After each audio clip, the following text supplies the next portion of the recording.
Please join me in prayer. Almighty and loving God, we ask your blessings upon this ceremony as we gather to commemorate the noble lives and sacrifices of two of our nation's precious sons, Privates First Class Anthony Kahoohanohano and Henry Svehla. Though stirred by news of the past 24 hours, we pause in these moments to remember the heroic combat actions taken by these two soldiers on the Korean Peninsula some 60 years ago. Both Anthony and Henry responded fearlessly against an enemy onslaught and saved the lives of their fellow soldiers. They led from the front and loved beyond measure, portraying the ultimate act of selfless service.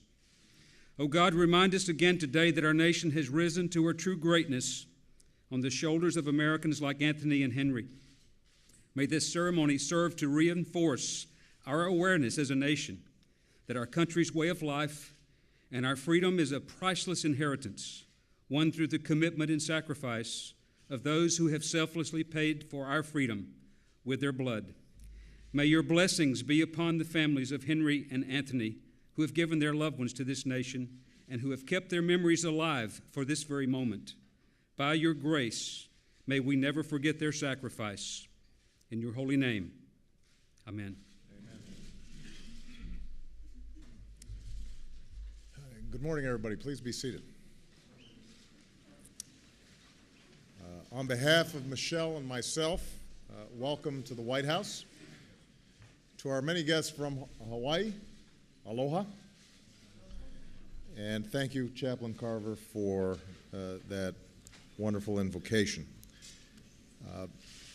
I think we can all agree this is a good day for America. Our country has kept its commitment to see that justice is done. The world is safer. It is a better place because of the death of Osama bin Laden. Today, we are reminded that as a nation, there's nothing we can't do. When we put our shoulders to the wheel, when we work together, when we remember the sense of unity that defines us as Americans. And we've seen that spirit, that patriotism in the crowds that have gathered here outside the White House, at Ground Zero in New York, and across the country. People holding candles, waving the flag, singing the national anthem. People proud to live in the United States of America. And we're reminded that we are fortunate to have Americans who dedicate their lives to protecting ours. They volunteer. They train, they endure separation from their families, they take extraordinary risks so that we can be safe. They get the job done. We may not always know their names. We may not always know their stories, but they are there every day on the front lines of freedom, and we are truly blessed. I do want to acknowledge, before we begin the ceremony, two individuals who have been critical as part of my team who are here today. First of all, I think somebody who will go down as one of the finest Secretaries of Defense in our history, Secretary Bob Gates, who is here.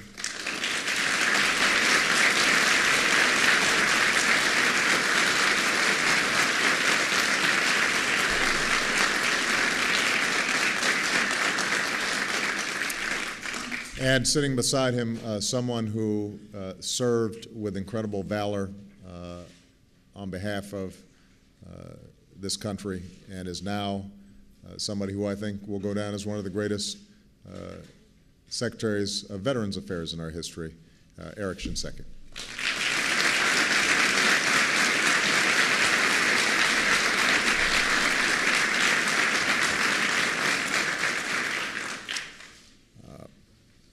Now, I have to say that as Commander-in-Chief, I could not be prouder of our men and women in uniform. That is true now in today's wars. It has been true in all of our wars, and it is why we are here today. Long ago, a poet of the First World War wrote of the sacrifice of young soldiers in war. They shall not grow old as we that are left grow old. Age shall not weary them, nor the years condemn. At the going down of the sun and in the morning, we will remember them. Today, we are joined by two American families who 6 decades ago gave our nation one of their own. Private First Class Henry Svehla and Private First Class Anthony Kahoohanohano. They did not grow old. These two soldiers made the ultimate sacrifice when they were just 19 and 21 years old. Age did not weary them. In the hearts of their families, they remain forever young, loving sons, protective brothers, hometown kids who stood tall in America's hometown, in America's uniform. Today we remember them, and we honor them with the highest military decoration that our nation can bestow, the Medal of Honor. In doing so, we also honor their families, who remind us that it is our extraordinary military families who also bear the heavy burden of war. We are joined by members of Congress who are here. We are very grateful for you. We are also joined by leaders from the Army and our armed forces, including Chairman of the Joint Chiefs of Staff, Admiral Mike Mullen, and the Vice Chairman, General Jim Haas Cartwright. There they are, right there.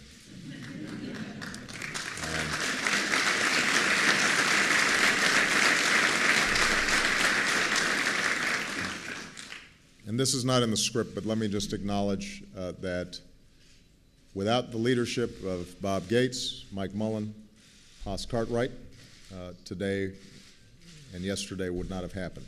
And their steadiness and leadership has been extraordinary. I could not be prouder of them, and I'm so grateful that they've been part of our team. So.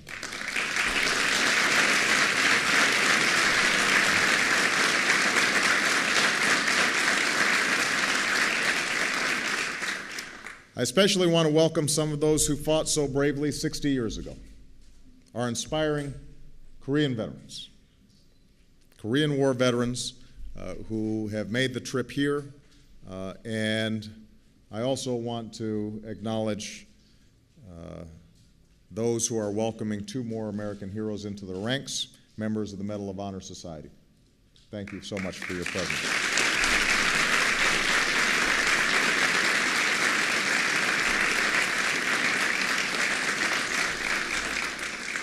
This past November, I paid a visit to South Korea, a visit that coincided with the 60th anniversary of the start of the Korean War, as well as November 11th, Veterans Day. And I was privileged to spend part of the day with our troops and with dozens of veterans of the Korean War, members of a generation who, in the words of their memorial here in Washington, fought for a country they never knew and a people they never met. It was a generation that included Private First Class Anthony Kahoohanohano. Tony grew up in Hawaii, in Maui. He learned early that we have a duty to others from his father, a dedicated police officer, and his mother, who devoted herself to their 9 children. Tony was a tall guy. He loved Hawaii, swimming in the ocean, playing basketball. Sounds like my kind of guy. His siblings remember him as the big brother, quiet but strong, who took care of them, stood up for them in the neighborhood, and who would treat them to ice cream. Tony's loyalty to family was matched by his love of country, even though Hawaii wasn't even a state yet. By September 1951, the Korean War had been raging for more than a year, and Tony was part of the 17th Infantry Regiment, 7th Infantry Division, which had been fighting for strategic hills that could shape the course of the war. His squad was near a village called Chupari when they came under ferocious attack. With the enemy advancing, with his men outnumbered, Tony made a decision. he ordered his squad to fall back and seek cover. And then Tony did something else. He stayed behind, machine gun in hand. He laid down fire so his men could get to safety. He was one American soldier alone against an approaching army. When Tony was wounded in the shoulder, he fought on. He threw grenade after grenade. When his weapon ran out of ammunition, he grabbed another. And when he ran out of ammo, he reached for the only thing left, a shovel. That's when the enemy overran his position. And in those final moments, the combat was hand-to-hand. It was that bravery, that courage of a single soldier that inspired his men to regroup, to rally, and to drive the enemy back. And when they finally reached Tony's position, the measure of his valor became clear. After firing so many bullets, the barrel of his machine gun was literally bent. But Tony had stood his ground. He had saved the lives of his men. After his death, Tony was awarded the Army's second highest award for valor, the Distinguished Service Cross. But his family felt he deserved more, and so did Senator and World War II vet Danny Akaka. We're honored that Senator Akaka has joined us, as well as Maisie Hirono, and obviously we are extraordinarily grateful that we're joined by another senator and a Medal of Honor recipient, Dan Inouye. Thank you so much for your presence.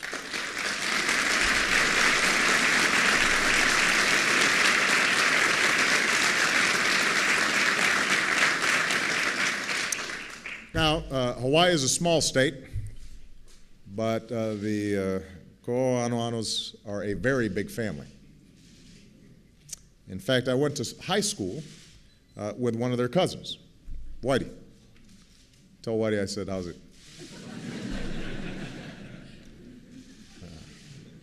This is a remarkable family. Service defines them. Tony's father and all 6 sons served in the military. Another member of the family has served in Afghanistan. Nearly 30 members of the family have traveled from Hawaii to be here, including Tony's sister Elaine and brother Eugene, for the sacrifice that your family endured, for the service that your family has rendered. Thank you so much. Mahalo nui loa. I would ask that you all join me in welcoming Tony's nephew, George, who worked for so many years to get his uncle the honor that he deserved. George.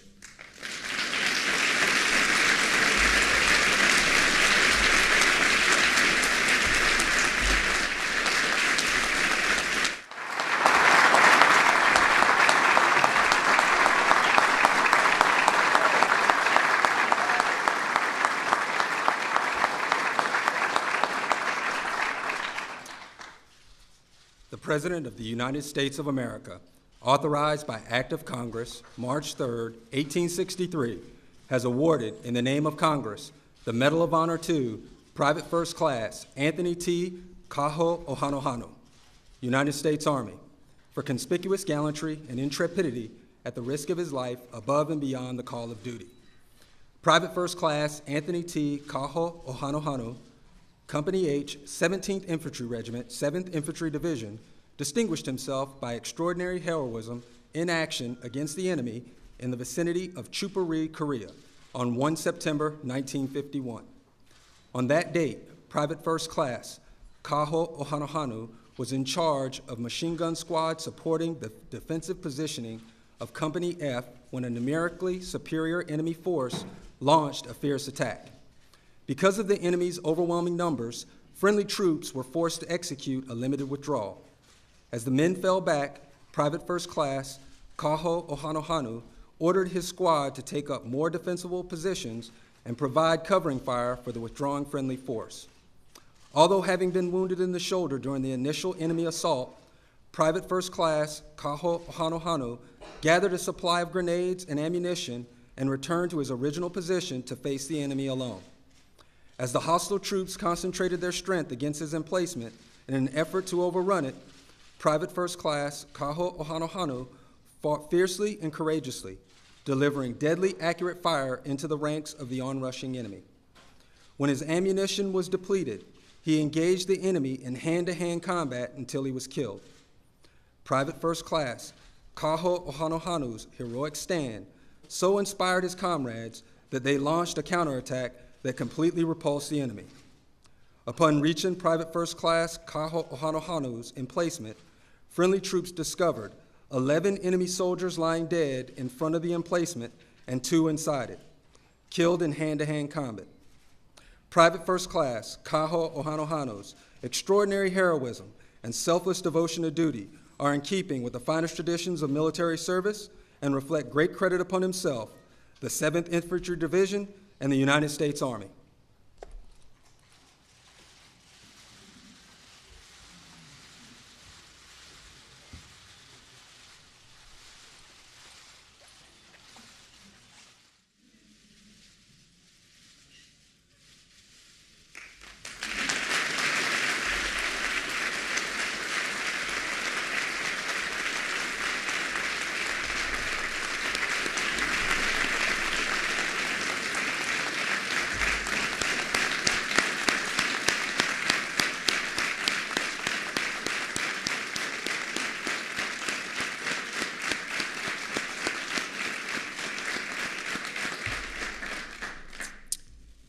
About the time that Tony was inspiring his men, another young soldier was joining up with the 7th Infantry Division in Korea, Private First Class Henry Svehla. He grew up in New Jersey. He loved fishing on the Jersey shore. He was one of 6 kids and the youngest son, but the one who seemed to take care of everybody else. His sister Dorothy remembers how their mom would be in the kitchen at the end of a long day trying to cook dinner for 6 kids. Henry, a teenager, would walk in, grab his mother's hand, and dance her around the kitchen. If anybody needed him, said Dorothy, Henry was there.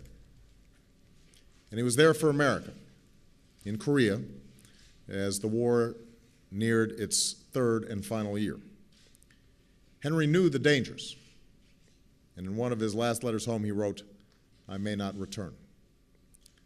That June of 1952, the heat was unbearable.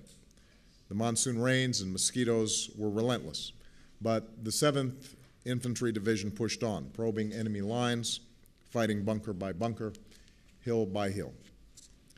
And as Henry and his company neared the top of one hill, the rocky slopes seemed to explode with enemy fire. His unit started to falter, and that's when Henry made his move. He stood up, he looked ahead, and he charged forward into a hail of bullets.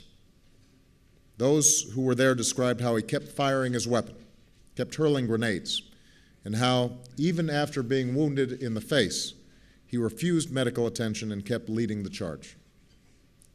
It's when an enemy grenade landed among his men. Every human instinct, every impulse would tell a person to turn away. But at that critical moment, Henry Svehla did the opposite. He threw himself on that grenade. And with his sacrifice, he saved the lives of his fellow soldiers. Henry Svehla's body has never been recovered. That's a wound in the heart of his family that has never been fully healed. It's also a reminder that as a nation, we must never forget those who didn't come home, are missing in action, or taken prisoner of war. And that we must never stop trying to bring them back to their families. Henry was awarded the Distinguished Service Cross, but his family believed that he had earned this nation's highest military honor. They contacted their congressman and his staff, who made it their mission. And we thank Representative Bill Pascrell for making this day possible. Henry's parents and brother did not live to see this day, but 2 of his sisters, Dorothy and Sylvia, are with us. Dorothy, Sylvia, you remind us that behind every American who wears our nation's uniform stands a family who serves with them. And behind every American who lays down their life for our country is a family who mourns them and honors them for the rest of their lives. Every day, for nearly 60 years, you have lived the poet's words. At the going down of the sun and in the morning, we will remember them. And so I want to conclude today by inviting everyone to join me in welcoming Henry's sister Dorothy to the stage for the presentation of the medal.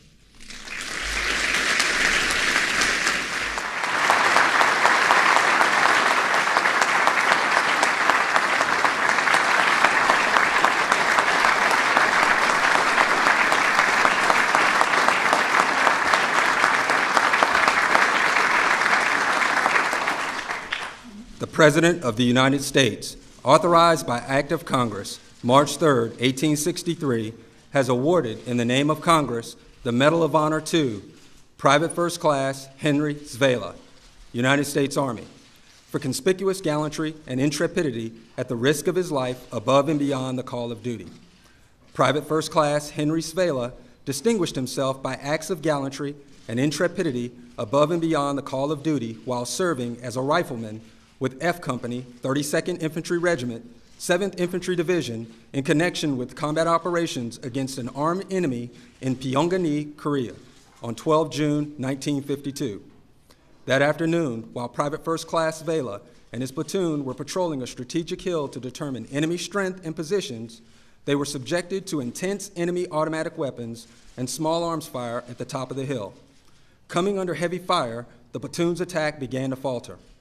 Realizing the success of mission and the safety of the remaining troops were in peril, Private First Class Svehla leapt to his feet and charged the enemy positions, firing his weapon and throwing grenades as he advanced.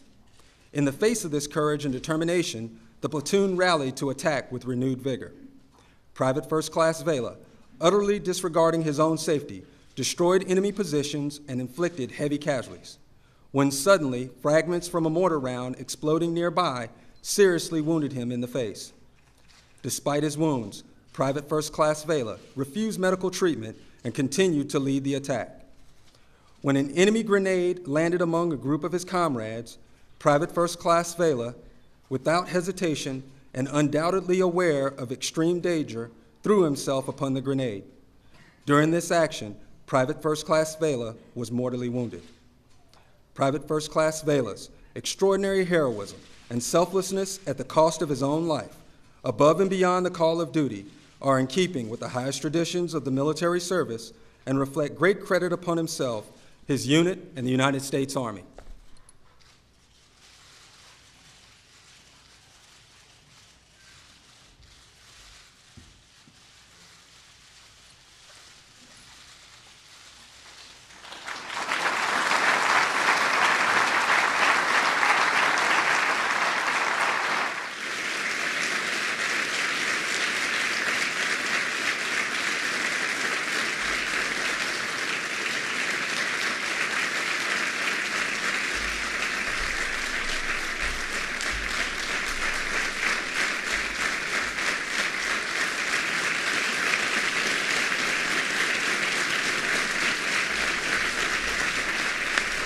Let's give both families a big round of applause.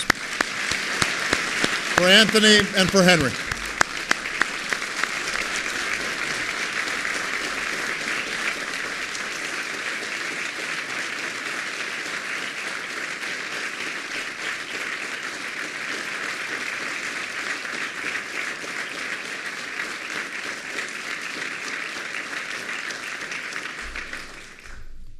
Please join me in prayer.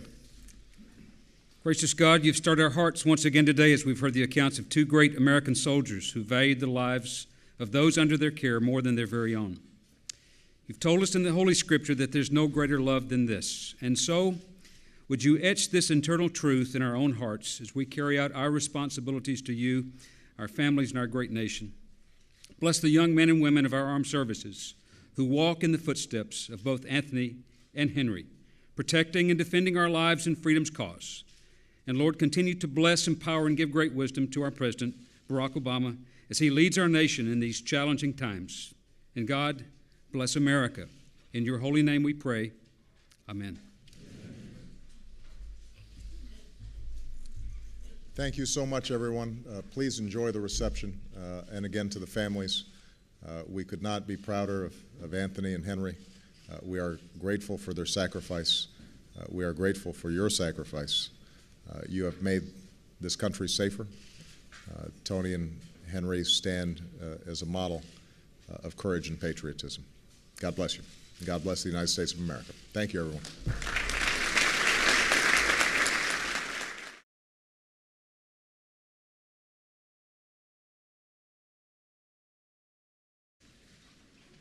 On behalf of Michelle and myself, welcome to the White House.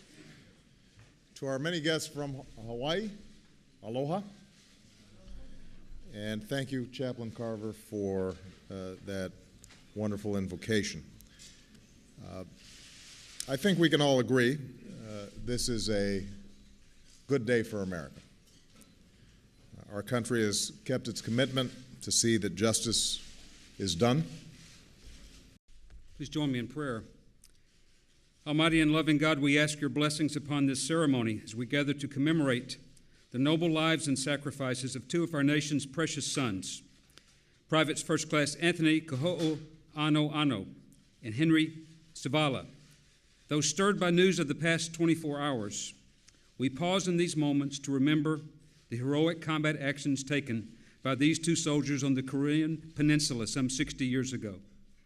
Both Anthony and Henry. The world is safer. It is a better place because of the death of Osama bin Laden.